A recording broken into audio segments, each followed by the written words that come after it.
우리에게 주시는 하나님의 말씀은 민수기 14장 1절에서 10절 말씀이 되겠습니다.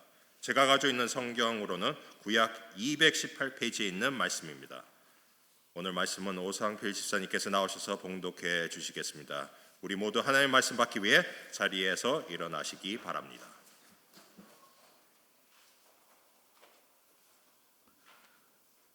온 회중이 소리를 높여 부르짖으며 백성이 밤새도록 통곡하였더라.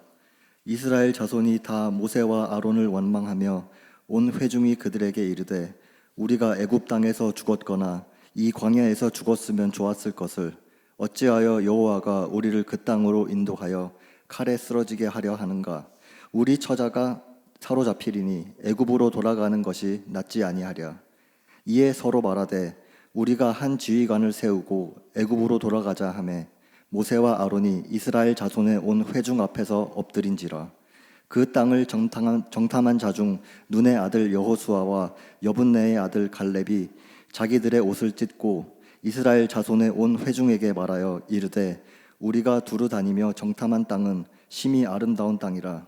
여호와께서 우리를 기뻐하시면 우리를 그 땅으로 인도하여 들이시고 그 땅을 우리에게 주시리라. 이는 과연 젖과 꿀이 흐르는 땅이니라. 다만 여호와를 거역하지는 말라. 또 그 땅 백성을 두려워하지 말라. 그들은 우리의 먹이라. 그들의 보호자는 그들에게서 떠났고 여호와는 우리와 함께 하시느니라.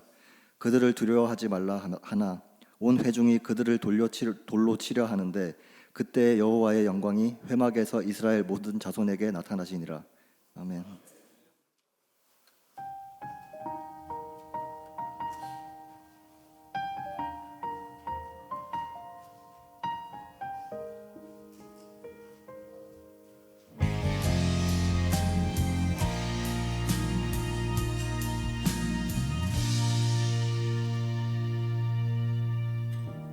너무 멀리 왔나요?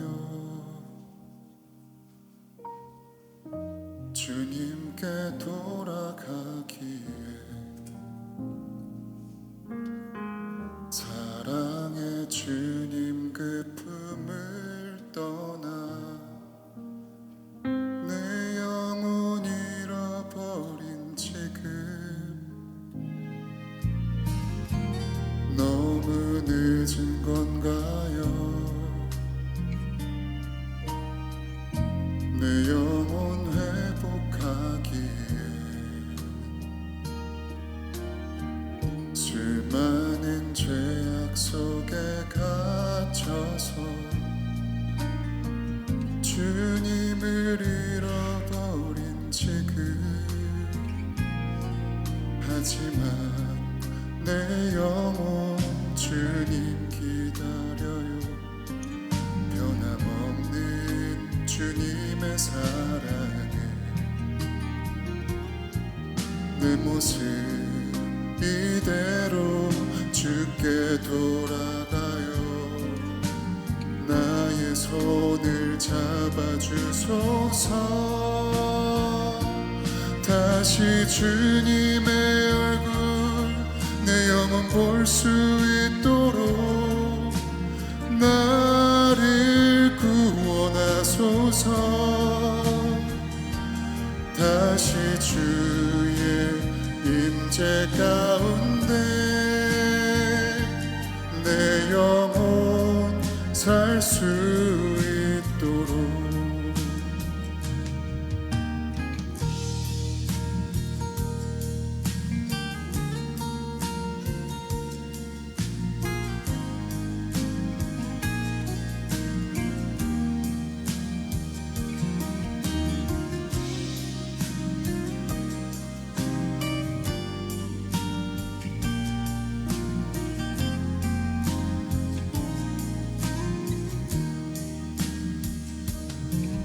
하지만 내 영혼 주님 기다려요.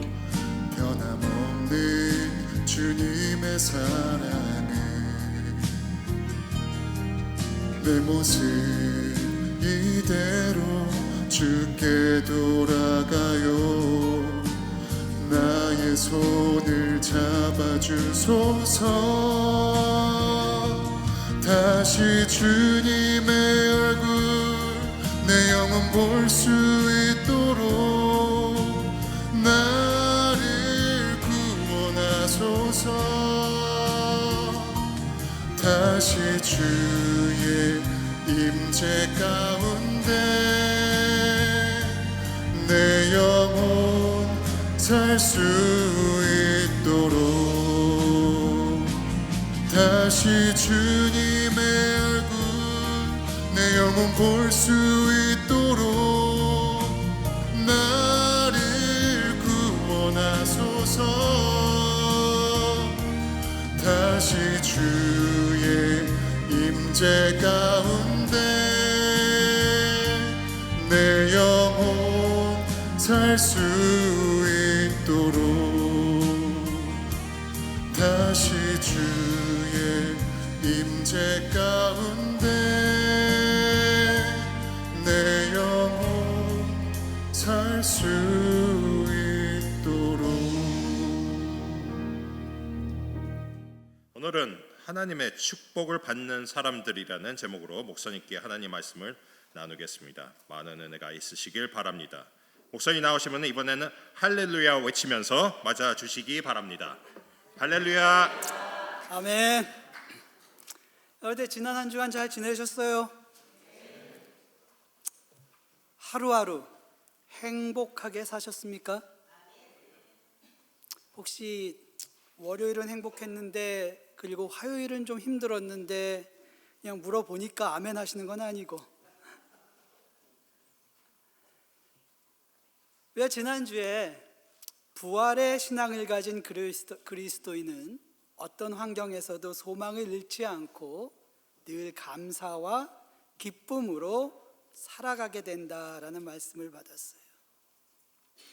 하루하루의 인생을 늘 즐겁고 감사하면서 살 수 있다는 것, 우리 모두가 바라는 소망일 거예요. 어떠한 환경 속에서도 내가 늘 이 기쁨, 마음속에서 이 넘쳐나는 기쁨을 느낄 수 있다면, 또 그 기쁨으로 하루하루를 살아갈 수 있다면 그리스도인에게 있어서 그 이상의 축복은 없다. 저는 그렇게 믿습니다. 여러분 한 분 한 분이 그러한 부활의 신앙을 마음에 품고 매일매일 기쁘게 감사하게 살아갈 수 있기를 주님의 이름으로 축복합니다. 우리가 이런 인생이 어떻게 가능할까? 어떻게 보면 복잡하지가 않아요. 우리의 모든 허물을 용서해 주시고요, 새로운 삶에 대한 소망을 주시는 그리스도를 통해 하나님의 사랑이 이 부활이라는 놀라운 사건을 통해 증거되어졌다는 것을 우리가 바로 알고 믿으면 가능한 것이에요. 그래서 우리는 우리를 있는 그대로의 모습으로 받아주시고, 어떻게 되라고 말씀하시지 않아요. 있는 그대로의 모습으로 나아오라고 하세요. 그리고 받아주세요. 그리고 사랑해 주세요. 그런 하나님의 사랑을 우리가 믿는 것입니다. 그리고 그 사랑을 경험한 사람은요, 예수님을 사랑할 수밖에 없어요. 그리고 예수님의 말씀에 순종하는 삶을 살게 되는 것입니다. 도마의 이야기를 통해서 우리가 배운 것처럼 이런저런 이유로 우리가 믿고 싶은데 믿지 못하는 경우가 있어요. 성경은 우리의 이런 고집스러움과 의심하는 것까지도 하나님께서 다 아시고 믿을 수 있도록 도와주신다고 하셨어요. 우리가 믿기를 간절히 원하면 성령님께서 우리를 도와주십니다. 예수님의 부활을 간절히 믿고 싶었지만 믿지 못했던 도마처럼 우리의 그런 간절한 마음을 우리 주님께서 아신다는 이야기예요. 그러니까 우리가 어찌해야 합니까? 기도해야 하는 거예요. 내가 하나님의 사랑을 늘 기억하며 살게 해달라고, 예수님을 사랑하며 따르고자 하는 마음을 달라고, 그 사랑을 내 주변의 사람과 나누고자 하는 마음을 달라고, 그렇게 기도해야 되는 거예요. 부활의 신앙은 내 마음에 알고 가두어 두는 것이 아닙니다. 내 고백과 찬양 그리고 감사의 기도를 통해서 하나님께 올려드리는 것이고 나눔을 통해서 증거되어지는 것입니다. 즉 다시 말하면 부활의 신앙은 그 부활을 믿는 그리스도인을 통해서 살아내어지는 거예요. 오늘은 이 믿는다고 말하는 것과 우리가 보통 나는 믿습니다 이렇게 고백하잖아요. 그래서 이 믿는다라고 말하는 거하고 실제 믿는 것에 대한 이야기를 하려고 합니다. 교회에 다니는 것과 예수님을 따르는 것 사이에는 분명 다른 점이 있다는 것입니다. 그리고 이것은 우리가 인생을 살아가는 데 있어서 아주 중요한 영향을 미치게 됩니다. 오늘 여러분 보신 것처럼 본문의 말씀은 이스라엘 백성이 소리를 높여 부르짖으며 밤새도록 통곡하였다라는 말씀으로 시작을 합니다. 그러면서 그들이 모세와 아론을 원망하였다 이렇게 기록하고 있어요. 왜 온 이스라엘 사람이 그들을 애굽 땅에서 구하여 준 모세를 원망하면서 밤새도록 통곡하고 있었을까? 궁금하지 않습니까? 13장의 말씀을 보면요, 여호와 하나님께서 모세에게 명령을 내리십니다. 그것은 가나안 땅을 정탐하라는 것이에요. 가나안은 하나님께서 이스라엘에게 주시겠다고 약속하신 땅입니다. 그래서 모세는 각 지파에서 한 명씩 12명을 뽑아서 가나안 땅을 정탐하게 합니다. 40일 동안 그들이 땅을 정탐하고 돌아오게 돼요. 그들은 바란 광야 가데스라는 곳에 머물고 있던 모세와 아론 그리고 이스라엘 백성을 만나서 가나안 땅에서 가져온 과일을 내보이며 자신들이 정탐했던 내용을 보고합니다. 민수기 13장 27절의 말씀이에요. 당신이 우리를 보낸 땅에 간즉 과연 그 땅에 젖과 꿀이 흐르는데 이것은 그 땅의 과일입니다. 땅은 비옥했으며 과일들은 탐스럽게 열렸고 모든 것이 들었던 그대로 풍족해 보였습니다. 과연 그곳은 약속의 땅이었다고 보고합니다. 그러나 문제가 하나 있었어요. 그 땅에 이미 사람들이 살고 있었습니다. 그래서 그들은 말을 해요. 이렇게 말합니다. 모세요, 이스라엘의 형제 자매들이요, 거기 있는 사람들은 강하고 성읍은 아주 크고 견고했습니다. 우리는 또한 거기서 아낙 자손이라는 사람들을 보았고 아말렉이는 남방 땅에 거주하고 있었고 헤딘과 여부수인과 아모리아인은 산지에 거주하고 있었고 가나안인은 해변과 요단가에 거주하고 있었습니다. 그들이 이렇게 말하는 속뜻이 31절에서 33절에 나옵니다. 우리가 그들과 싸워서 이길 수가 없습니다. 그들은 우리보다 강합니다. 우리가 거기서 또한 아낙 자손의 거인들을 보았는데 그들 앞에 서면 우리는 한날 메뚜기와 같습니다. 그러면서 그 정탐한 땅에 대해서도 악평을 하게 돼요. 이상한 이야기. 처음엔 아주 좋다 그랬잖아요. 젖과 꿀이 흐른다 그랬잖아요.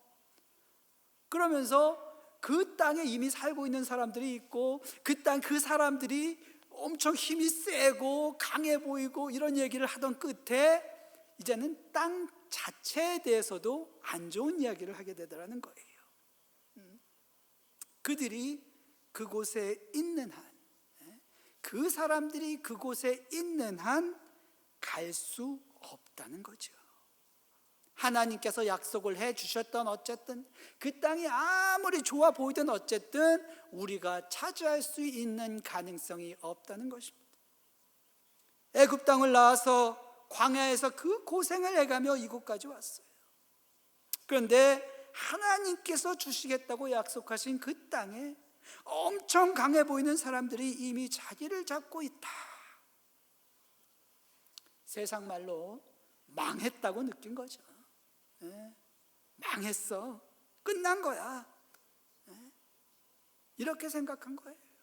상황이 힘들어진 겁니다. 돌아갈 곳도 없고 그 땅으로 들어가자니 그 사람들이 너무 두렵고 그래서 울며 통곡했던 것입니다. 차라리 우리가 애굽 땅에서 죽었거나 이 광야에서 죽었으면 좋았을 것을. 근데 이것이 단순한 넋두리에서 그치지를 않아요. 사람들이 하나님을 향해서 원망하기 시작합니다. 어찌해서 여호와가 우리를 이 땅으로 인도해서 그들의 칼에 우리를 쓰러지게 하려 하는가? 우리 아내와 자식들이 사로잡히게 될 것이니 차라리 애굽으로 돌아가는 것이 낫지 않겠느냐? 이제 우리가 하나님 세운 지도자는 무시하고 우리 손으로 지휘관 세워서 애굽으로 돌아가자, 지금 이러고 있는 거예요. 하나님이 세워주신 지도자는 필요 없고 이제 우리가 원하는 대로 우리의 지도자를 직접 세워서 하나님이 보여주시는 것은 뭐 필요 없고 우리가 원하는 곳으로 가자는 겁니다. 이 사람들이 하나님을 몰랐습니까? 하나님의 능력을 그들이 보지 못했습니까? 그들이 하나님의 은혜를 경험하지 못했느냐는 말이에요. 하나님께서 그들의 오랜 기도를 들으시고 애굽의 왕 바로와 그들을 억압하던 사람들에게서 구해주셨어요. 그 과정에서 하나님께서 행하신 놀라운 기적들을 그들의 눈으로 직접 보았어요. 그 자리에 없었던 사람들은 그들의 가족과 친구를 통해서 그 놀라운 이야기를 전해 들었습니다. 적들의 추격 속에서 그들을 하나님께서 구해내신 사건, 거친 광야를 여행할 때 그들에게 먹을 것과 마실 것을 주시고 그 길을 인도해 주신 그 모든 하나님의 축복을 그들이 경험했다는 말이에요. 그런데 지금 그들이 겁에 질려서 하나님을 원망하고 있어요. 하나님의 뜻은 상관없다고 지금 울부짖고 있어요. 하나님의 길로 가기보다는 그들이 떠나왔던 곳으로 다시 되돌아가려고 하고 있는 겁니다. 하나님의 음성을 듣기보다는 그들 스스로 해결책을 찾으려고 하고 있어요. 여러분, 우리가 인생의 어려운 문제를 마주했을 때요, 두려움에 사로잡혀서 지금 이스라엘 사람들처럼 행동하는 경우가 종종 있습니다. 여러분 어떠세요? 그저 인생 살면서 늘 좋은 일만 있을 수는 없는 거예요. 어려운 일도 생겨요. 뭐 웬만한 일들은 내 경험상, 내 능력상 그냥 그렇게 잘 마무리해서 이렇게 넘어 올 수 있어요. 그런데 참 내가 감당할 수 없는 일들이 생겨요. 마음이 턱 막힐 때가 있고요. 이거 어떡하나 하는 경우들이 생긴단 말이에요. 그럴 때 여러분 어떻게 하세요? 여전히 하나님에 대한 소망이 있고 여러분 여전히 마음에 감사와 기쁨이 있어요? 마음에 평안이 있습니까? 여러분 요한 웨슬리 아십니까? 감리교 운동을 시작하신 오늘날 전 세계 감리교회의 출발점이 되었던 목사님이세요. 근데 감리교인이라면 당연히 알고 있어야 할 목사님의 이름, 요한 웨슬레이입니다. 이 1735년에 존 웨슬리가 32세가 됩니다.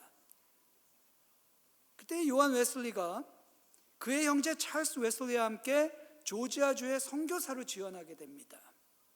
이 시간 그는 이미 오랜 시간의 성경 연구와 경건 훈련으로 스스로를 아주 신실한 그리스도인, 능력 있는 목사라고 믿고 있었어요. 그리고 실제로 요한 웨슬리는 32살밖에 되지 않았지만 이미 능력 있고 유능한 젊은 목사였어요. 근데 웨슬리 일행을 태운 배가요, 대서양을 건너가던 중에 갑자기 거센 폭풍과 파도를 만나게 됩니다. 배가 가랑리처럼 흔들리고 모든 사람이 이 죽음에 대한 이 공포에 사로잡혀서 아우성을 치게 돼요. 요한 웨슬리도 그 중에 하나였어요. 그런데 그때 흔들리는 배 한가운데서 아주 그 침착한 모습으로 찬송과 기도로 예배를 드리는 한 무리의 그룹을 보게 돼요. 모라비안 교도라고 불리는 그런 신앙을 가진 사람들입니다. 거센 폭풍 속에서도 두려워하지 않고 침착하게 찬송하며 기도하는 그들의 모습에서 웨슬리는 감동을 받습니다. 그러면서 또 한편 의문을 가지게 됩니다. 그래서 웨슬리는 그들에게 질문을 했어요. 아니, 당신들은 무섭지 않습니까? 그러자 그들이 대답합니다. 우리는 전혀 두렵지 않습니다. 하나님께서 우리와 함께 하시기 때문입니다. 근데 더 자존심이 상하는 건 그 사람들 옆에 아이들도 있었는데 아이들도 찬송을 부르고 있더란 말이에요. 그래서 당신의 아이들도 두려워하지 않습니까? 하고 물었더니 우리의 아이들도 두려워하지 않습니다. 이렇게 대답을 해요. 이때 자신의 심령을 이 웨슬리는 자신의 저널에 이렇게 기록하고 있습니다. 나는 인디언들을 구원하겠다고 아메리카로 갔다. 그러나 나는 누가 구원할 것인가? 이 불신앙의 악한 마음에서 나를 건져줄 자는 누구인가? 나는 그저 맑은 여름날의 종교를 가지고 있다. 나는 위험이 없을 때에는 나 자신을 믿는다, 그리스도를 믿는다. 그러나 죽음의 위험이 가까이 올 때에는 나의 마음은 공포에 빠진다. 누가 나를 이 공포에서, 죽음의 공포에서 구원할 것인가? 이 사건 이후에 웨슬리는요, 인생의 풍랑 속에서 하나님을 의지하며 마음의 평안을 지키게 해주는 성령님의 역사에 큰 관심을 갖게 됩니다. 성령을 의지하는 믿음을 얻기 위해 기도하고요, 더욱 깊이 말씀을 묵상하고 자신의 신앙과 자신의 삶의 태도를 정직하게 눈물로 반성하게 됩니다. 그리고 성령의 임재를 경험하고 새로운 삶을 살게 돼요. 이것이 요한 웨슬리의 성령의 경험입니다. 믿는 사람들에게 있어서 가장 중요한 것은요, 얼마나 잘 믿느냐, 얼마나 믿음이 좋으냐, 약하냐의 문제가 아니에요. 얼마나 하나님 앞에서 얼마나 정직하게 나 자신을 바라볼 수 있느냐, 나를 반성하고 고백하고 하나님의 도움을 구할 수 있느냐라는 것이지, 얼마나 내가 잘났고 얼마나 좀 부족하고 이 차이가 아니라는 거예요. 나의 믿음이 어떠한 상태이고 내가 어떤 모습으로 살아가고 있는지가 중요하다는 것입니다. 여러분은 어떠세요? 여러분은 어떤 마음으로, 어떠한 모습으로 신앙생활을 하고 계십니까? 다시 성경을 보면요, 이런 어려운 상황 속에서 갈렙과 여호수아가 소리 높여 외칩니다. 여호와께서 우리에게 약속하신 그 땅은 젖과 꿀이 흐르는 아름다운 땅입니다. 여러분, 여호와께서 우리를 기뻐하시면 우리에게 그 땅을 주실 것이니 우리 모두 여호와를 의지하고 그들을 두려워하지 맙시다. 여호와께서 우리와 함께 하시니 우리가 두려워할 것이 무엇입니까? 그러나 사람들의 마음은 이미 다른 10명의 정탐꾼들에게로 기울어졌어요. 여호와를 의지해서 약속의 땅으로 들어가자는 이 여호수아와 갈렙을 무시하고 또 그들을 향해 돌을 들게 됩니다. 조용히 하고 있으라는 이야기지요. 듣기 싫다라는 이야기입니다. 아마 어떤 사람은 이렇게 물을지도 몰라요. 하나님의 백성이라고 하는 이스라엘 사람들이 어떻게 하나님을 의지해서 앞으로 나아가고 그리고 하나님께서 주신 그 땅으로 들어가자는 갈렙과 여호수아에게 돌을 던지려고 할 수 있느냐? 그리고 그 엄청 힘센 사람들이 뭐 그 땅에 이미 살고 있으니 딴 데로 갑시다라고 말하는 그런 10명의 말을 믿을 수가 있느냐? 그들을 따라갈 수 있느냐? 이렇게 얘기할 수 있어요. 근데 여러분 한번 이렇게 생각해 보세요. 모세가 정탐꾼들을 보낼 때요, 각 지파에서 한 명씩 뽑아서 보냈다고 했습니다.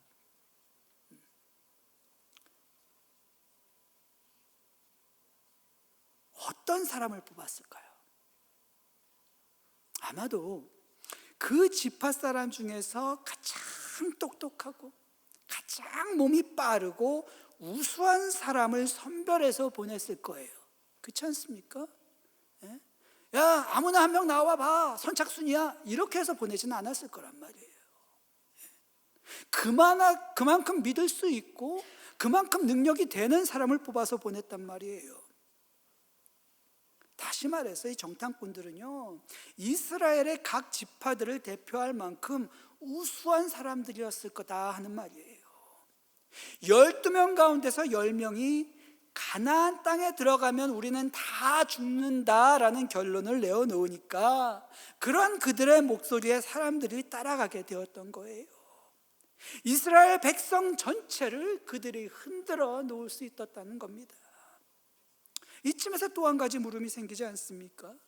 10명의 정탐꾼들 역시 하나님의 백성 가운데서 우수하고 똑똑한 사람들인데 왜 갈렙과 여호수아는 가나안 땅에 들어가자고 하였고 10명은 반대하였을까에 대한 문제예요. 우리가 단순하게 보면은 10명의 정탐꾼은 부정적인 측면을 보았고요, 여호수아와 갈렙은 긍정적인 측면을 보았기 때문이다, 이렇게 얘기할 수 있어요. 그러므로 우리는 매사를 긍정적으로 생각해야 된다, 안 된다고 할 것이 아니라 하면 된다, 이렇게 생각해야 된다. 부정적인 사람들 때문에 이스라엘 사람들은 망했다, 그러니 무조건 긍정적으로 생각해야 된다라고 성급하게 결론 지어버릴 수도 있어요. 하지만 10명의 정탐꾼이 무조건 부정적으로 본 것은 아닙니다, 여러분. 이 사람들은 사실대로 보고를 했어요. 무조건 부정적인 보고를 한 것이 아닙니다. 가나안 땅에 젖과 꿀이 흐르는 풍요한 곳이라는 것을 사실에 근거해서 보고했어요. 그곳에 아낙 자손들이 살고 있고 그들이 어떤 사람인지를 정확하게 본대로 보고했습니다. 어떻게 보면 긍정적인 측면과 부정적인 측면을 과학적인 근거에 기초해서 보고한 거예요. 그리고 그 객관적인 자료에 근거해서 그들이 예측을 내어놓은 것입니다. 그 땅에 사는 사람들이 너무 강해서 우리가 싸워봐야 승산이 없습니다. 현실적인 것입니다. 근데 여러분, 많은 사람이 신앙이 있던 신앙이 없던 이렇게 살아가고 있어요. 어찌 보면 이성적인 삶이라고 할 수 있습니다. 눈에 보이는 것을 보고 평가하고 그리고 거기에 기초해서 우리가 무엇을 어떻게 얼마나 할 수 있는지 계산해서 계획 세우고 행동에 옮기는 것입니다. 그런데 성경은요, 하나님께서 이런 그들의 행동에 노하셨다고 기록합니다. 그들의 행동이 불신앙이라고 말을 해요. 11절을 한번 보세요. 여호와께서 어느 때까지 이 백성이 나를 멸시하며 어느 때까지 나를 믿지 않겠느냐라고 말씀하세요. 그리고 바로 이 문제 때문에 이스라엘 사람들은요, 약속의 땅이 바로 눈앞에 있는데 그들이 눈앞에 보이는 현실의 문제들 앞에서 스스로 좌절하며 소망을 잃고 또 그로 인해 불평하고 원망했다는 것 때문에 다시 광야로 돌아가게 되었고요, 그곳에서 40년의 시간을 방황하다가 죽게 됩니다. 그럼 무엇이 문제였을까요? 왜 여호수아와 갈렙이 10명의 정탐꾼과는 다른 보고를 했을까요? 그들이 현실을 보지 못해서가 아닙니다. 여호수아와 갈렙이 가나안 땅의 적과 꿀만 보고 아낙 자손을 보지 못했느냐? 그게 아니에요. 그들도 아낙 자손의 거대함과 강함을 보았습니다. 그런데요, 그들에게는 현실을 보는 또 다른 관점이 있었던 거예요. 다른 10명과 같은 것을 보았지만 여호수아와 갈렙은 하나님께서 이스라엘에게 주신 약속, 그 땅을 주겠다고 하신 그 약속, 내가 너희와 함께 하겠다고 하는 그 약속 위에 서서 가나안 땅을 바라보았던 것입니다. 10명의 정탐꾼은 철저히 현실에 기반한 사람들이었어요. 현실을 정확히 보고 파악하고 그것에 기초해서 계획을 세웠어요. 이성적으로 판단했고 분석했어요. 세상에서는요, 아무도 그들을 비판하지 않습니다. 비난하지 않아요. 그러나 그들의 그런 이성적인 판단에 하나님의 약속과 하나님에 대한 믿음은 반영되지 않았다는 것이 그들을 여호수아와 갈렙과는 다른 사람으로 만들었던 것이고 다른 인생을 살게 했던 것입니다. 성경은 하나님께서 그들을 기뻐하지 않으셨다고 말씀하고 있어요. 그들은 물론 그들의 말을 듣고 울부짖으며 하나님을 원망했던 모든 사람이 다 하나님의 진노하심으로 죽게 되었다, 이렇게 말씀하고 있습니다. 그리고 오직 여호수아와 갈렙만이 살아남아서 하나님의 약속의 땅에 들어갈 수 있었어요. 이 말씀은요, 우리 모든 믿는 사람들에게 인생을 어떻게 살아가야 하는지를 가르쳐주고 있습니다. 예수님을 믿는 사람들은요, 하나님의 약속을 믿고 의지하는 믿음이 있어야 합니다. 우리가 무언가를 결정하는 일에 있어서 이성적으로 평가하고 신중하게 판단해서 결정하는 것은 옳은 일이에요. 그런데 그리스도인은요, 이 과정 가운데서 하나님의 뜻을 분별하고 하나님의 음성을 듣고 하나님께서 내게 원하시는 일이 무엇인지 알기를 원합니다. 이것은 영적인 문제예요. 그래서 눈에 보이는 대로 믿고 판단하고 결정하지 않습니다.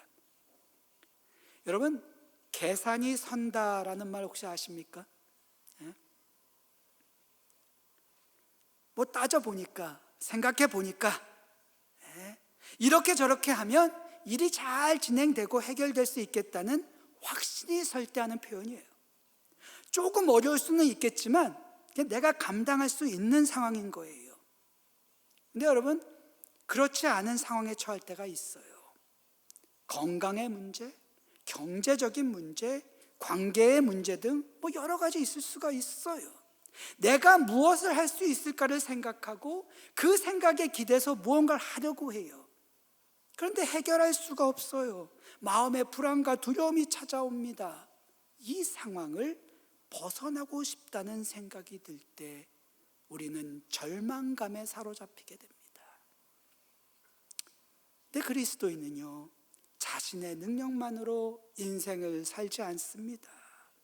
내게 능력 주시는 그리스도 안에서 우리가 살아가는 것이에요. 어려운 상황에 처하게 되면 나를 둘러싸고 있는, 나를 향해 다가오고 있는 폭풍우를 먼저 보게 되지만 우리는 그렇지 않아요. 나와 함께 하시는 성령님을 바라보게 됩니다. 그래서 담대할 수 있고 평안을 유지할 수 있고 어떤 어려움도 이겨낼 수 있는 것입니다. 어떤 신앙인은요, 절망한 후에야 하나님을 찾습니다. 하지만 어떤 사람은 처음 시작 전부터 하나님을 의지해서 모든 일을 행합니다. 하나님을 알지만, 내가 하나님을 믿는다고 고백하지만 인생을 살아가는 태도가 다른 것입니다. 인간의 본성상 우리는 누구나 다 내가 내 인생의 주인 노릇하려고 하고 싶어 하고, 내가 다 모든 것을 다 잘 알고 있고 내가 다 잘할 수 있다는 교만에 빠지기도 해요. 그러나 하나님은 우리의 그러한 악함도 약함도 다 아시는 분이세요. 사랑하시고 용서하시고 구원하십니다. 모든 일에 처음부터 하나님을 의지하는 사람은 어떤 환경 속에서도 마음의 소망과 평안을 잃지 않을 것입니다. 그렇지 않은 사람은요, 결국에는 이겨내겠지만 영적인 시련에 빠지고 마음 고생을 하게 될 것입니다. 그 차이예요. 정의합니다. 우리가 어떻게 하나님의 축복을, 참된 축복을 받으면서 살아갈 수 있겠습니까? 하나님께서 우리의 주인이신 것을 알고 마음으로 인정하고 믿어야 합니다. 여러분, 안다라는 말에 주목하세요. 많은 신앙인들이 믿는다고 하는데 알지를 못하는 경우가 많아요. 왜 그렇습니까? 말씀 공부를 하지 않아서 그래요. 말씀을 읽어도 내 편한 대로 읽고 해석하기 때문에 그래요. 하나님께서 주시는 그 음성을 말씀을 통해 들을 수 있어야 된다는 겁니다. 그래야 바로 믿을 수 있습니다. 하나님께서 우리를 사랑해 주시고 보호해 주시는 것을 알고 믿어야 합니다. 하나님께서 우리에게 베푸신 은혜를, 축복을 기억해야 합니다. 이런 사람은 모든 일을 하나님과 상의해서 시작하고 진행합니다. 내가 원하는 것은 이것이니 하나님 이렇게 이루어 주세요, 그렇게 기도하지 않아요. 하나님, 이런 기회가 생길 것 같은데 하나님, 제가 어떻게 하는 것이 옳을까요? 하나님은 제가 어떻게 하기를 원하세요? 하나님, 내가 이런 일을 한번 해보고 싶은데 하나님 어떻게 생각하세요? 제게 좀 말씀을 해주세요. 하나님, 제가 하나님 음성을 듣고 하나님의 뜻대로 행할 수 있도록 저에게 힘을 주시고 저를 축복해 주세요. 하나님, 제가 이렇게 살아가고 있는 것이 하나님 보시기엔 어떠세요? 제가 혹시 잘못하고 있는 부분들 하나님 고쳐주세요. 제가 깨닫게 해주세요. 우리가 이렇게 기도할 수 있어야 합니다. 이런 사람은, 이렇게 기도하는 사람은 인생의 모든 순간순간을 하나님과 동행하기를 원합니다. 그러한 마음이 너무나 간절해요. 이 안에서부터. 그런 사람의 마음에는요, 하나님의 성령이 그 중심에 역사하십니다. 그래서 마음에 늘 기쁨과 감사가 있어요. 어떤 상황 속에서도 두려워하지 않고 소망을 잃지 않습니다. 늘 자신감이 있어요. 내가 하나님의 능력으로 인생을 살기 때문입니다. 이렇게 성령과 동행하는 사람은요, 주변 사람에게, 이제 잘 들으세요, 성령과 함께하는 사람은요, 주변 사람에게 사랑을 주고 그들의 마음에, 그들에게 위로와 평안을 줍니다. 여러분, 선한 영향력이라는 말을 들어보신 적 있으신가요? 선한 영향력. 주변의 사람에게 소망을 주고 용기를 주고 성령님과 동행할 수 있도록 도와주는 거예요. 나 자신이 내 가족과 친구들, 또 내 주변의 사람들에게 축복이 되어지는 것입니다. 그래서 내 주변의 사람들이요, 나를 통해서 하나님의 축복을 경험하고 예수님의 사랑을 경험하게 되는 거예요. 여러분, 하나님의 축복은요, 적어도 하나님의 말씀을 아는 사람들은요, 성령님과 동행하는 사람들에게는요, 하나님의 축복은 세상적인 성공, 물질의 축복, 건강의 축복에 있는 것이 아닙니다. 그런 것들이 하나의 어떤 증거가 될 수는 있어요. 하지만 절대적인 하나님의 축복의 증거는 아니에요. 세상적인 기준으로 하나님의 축복을 가늠할 수 있는 것이 아닙니다. 왜 그래요? 하나님은 영이시기 때문입니다. 하나님은 사랑이시기 때문이에요. 하나님의 축복을 받은 사람은요, 영적으로 풍요로워져요. 영적으로 부자가 되는 것이에요. 그 삶을 통해서 그리스도의 사랑이 넘쳐나는 것을 세상이 보게 될 것입니다. 이러한 삶에 걸림돌이 되는 것은 주변에 얼마든지 많아요. 그러나 하나님의 성령과 동행하는 우리를 이러한 축복된 삶으로부터 끊어낼 수 있는 것은 아무것도 없습니다. 사랑하는 성도 여러분, 세상에 많은 복이 있고 여러분들이 기도하는, 여러분들이 얻고자 하는 많은 복들이 있을 거예요.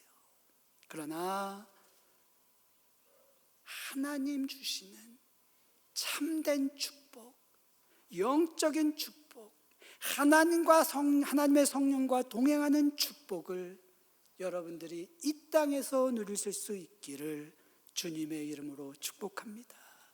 함께 기도하겠습니다. 사랑의 주님, 감사합니다. 우리의 마음이 때때로 세상을 향해 있을 때 있고, 세상에서 우리에게 다가오는 폭풍 후에 우리들의 믿음이 흔들릴 때가 많습니다. 그러나 주님, 이 시간 간절히 원하오니 우리들에게 믿음의 축복을 더하여 주옵소서. 우리에게 지혜의 축복을 더하여 주시옵소서. 그리하여 우리가 하나님의 말씀을 바로 배우고 알고 이해하고 믿을 수 있도록 축복해 주시옵소서. 우리가 하나님의 음성을 들을 수 있도록 우리의 영을 맑게 하여 주시고, 우리 마음에 하나님을 향한 사랑과 열정이 차고 넘치는 은혜를 허락하여 주옵소서. 그리하여 사랑하는 우리 모든 성도들이 하루하루의 인생을 살아감에 있어서 늘 성령을 체험하며 하나님 주시는 소망을, 하나님 주시는 기쁨을, 능력을 경험하며 살아갈 수 있도록 축복해 주옵소서. 예수님의 이름으로 기도드리옵나이다. 우리 교회 알리는 말씀 참고하시기 바랍니다. 오늘 귀한 말씀을 전해주신 김영건 목사님께 감사드립니다. 담임 목사님은 4월 말까지 휴가입니다. 좋은 여행이 될 수 있도록 기도해 주시기 바랍니다. 이번 영어 성경 공부가 화요일날 오후 6시에 저희 집에서 있습니다. 많은 참석을 부탁드립니다. 오늘 점심 복사는 여성교회에서 수고해 주시겠습니다. 이번 4월 생일 맞으신 분들을 축하드립니다. 주성혜 집사님, 김성호, 민규란, 매튜 리, 이정성 권사님, 트리스틴 애킨스, 김영중 장로님, 이분들의 생일을 축하드립니다. 오늘 헌화는 이정성 권사님 생일을 맞아 봉헌하셨습니다. Now, may the grace of Jesus Christ our Lord, the love of God our Father, and the communion of the Holy Spirit blessed, empowered all these our brothers and sisters from now and forever. 지금은 우리 주 예수 그리스도의 크신 은혜와 하나님 아버지의 극진하신 사랑하심과 성령님의 감화 감동 역사하심이 주님을 섬기며 하나님 주시는 참된 축복을 누리길 원하는 우리 모든 형제 자매들과 저들의 가정 위에 이제로부터 영원히 함께 하시기를 간절히 축원하옵나이다. 아멘.